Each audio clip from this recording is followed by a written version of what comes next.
Perayaan Natal dilaksanakan dengan hikmat dan sederhana oleh para pengungsi korban bencana banjir bandang dan longsor Sumatera. Pada momen tersebut, Kapolda Sumatera Utara Irjen Pol Wisnu Hermawan hadir dan menyampaikan Natal merupakan momentum memperkuat iman, harapan serta rasa persaudaraan, terutama bagi masyarakat yang tengah mengalami cobaan.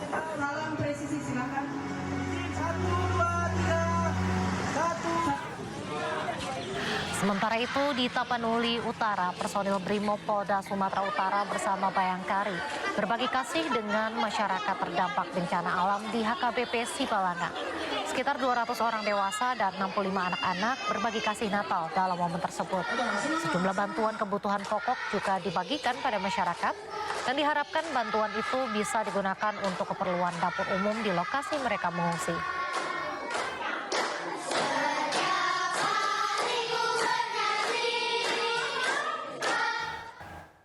Pemirsa, jalan utama penghubung Cirebon Majalengka terendam sedalam 60 cm. Akibatnya banyak pemotor yang mogok hingga arus lalu lintas lumpuh. Banjir sendiri disebabkan hujan deras dan diperparah tingginya debit sungai kiriman dari hulu. Sudah hampir 1 lutut orang dewasa. Sejumlah petugas gabungan yang tengah bertugas di pos PAM Pemuda Kota Cirebon, Jawa Barat dibuat sibuk dengan adanya sejumlah kendaraan mogok terjebak banjir. Sedikitnya 2 mobil dan 69 motor mati mendadak akibat terjebak banjir. Petugas coba melakukan evakuasi memperbaiki kendaraan tersebut. Namun 1 mobil diantaranya terpaksa harus diderek ke bengkel terdekat. Sementara itu arus lalu lintas dari arah Jakarta menuju Jawa terpantau ramai lancar. Dari Cirebon, Jawa Barat, Mardika iNews melaporkan. Warga Sumatera Barat belum juga bisa bernafas lega. Banjir bandang kembali menerjang daerah Kuo, Kecamatan Kuranci, Padang, Sumatera Barat. Sementara di Agam, masa tanggap darurat bencana diperpanjang.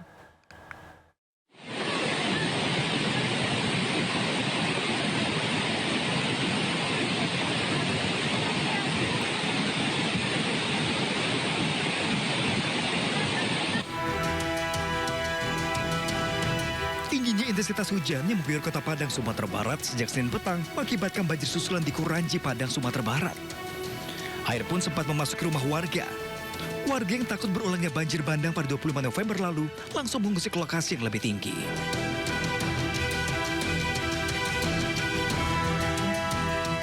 Sementara di Agam, Sumatera Barat, masa tanggap darurat bencana banjir dan longsor diperpanjang hingga 14 hari ke depan. Meski ditambah, namun pencarian terhadap korban hilang dihentikan. Saat ini pemerintah daerah memfokuskan penanganan pada pemulihan dan penyediaan hunian sementara bagi warga terdampak. Kalau memang yang tetap ingin berada di kampung sini selama itu tetap tidak menimbulkan masalah ya, artinya tidak daerah hijau, daerah zona merah, itu dipersilakan. Apakah 10 kakak yang dikumpulkan di situ bisa dibangun mandiri namanya, tapi dibantu oleh BNPB. Jadi Pak Kepala Badan Penanggulangan Bencana ini, jadi yang sangat ini masyarakat kita. Jadi masyarakat kita tidak dipersulit. Apa maunya selama keselamatan masyarakat ini akan dipersulit oleh pemerintah kabupaten, provinsi dan Bapak Presiden.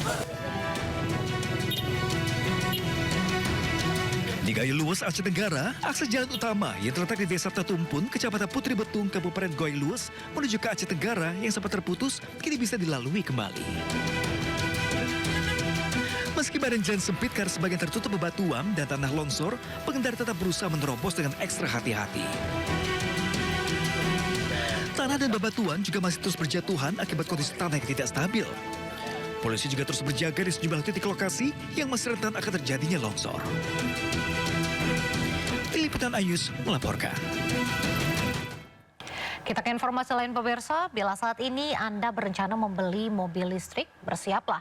Karena mulai tahun depan, pemerintah akan menghentikan insentif kendaraan listrik. Keputusan tersebut berpotensi membuat harga kendaraan listrik melonjak dari sebelumnya.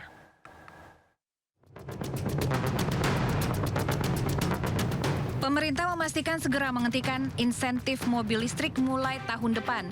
Keputusan ini dikhawatirkan masyarakat akan membuat harga penjualan menjadi lebih tinggi.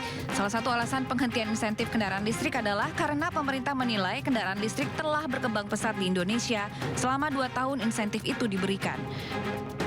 Ketum Periklindo Muldoko merasa yakin minat masyarakat pada kendaraan listrik tidak akan tergerus meski terdapat kenaikan harga nantinya.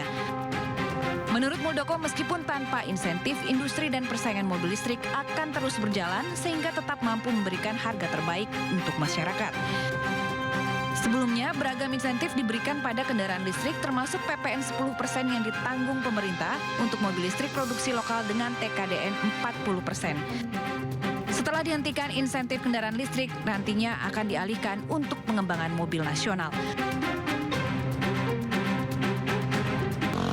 Pemerintah akan menghentikan insentif mobil listrik. Tentunya kebijakan ini menimbulkan kekhawatiran bagi para pebisnis otomotif dan juga publik. Mereka khawatir minat masyarakat terhadap kendaraan dengan baterai ini akan menurun karena harga akan lebih naik dan juga tidak adanya lagi keistimewaan pajak. Dari Jakarta, Ismalia Novan Dwi Kusuma, Fakih Satrio, iNews melaporkan.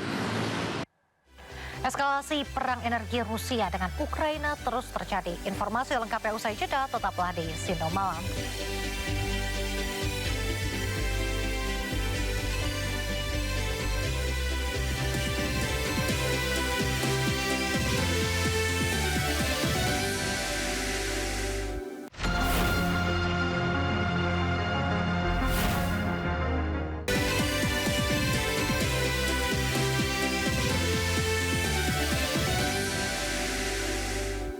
Terima kasih masih di Sindo Malam.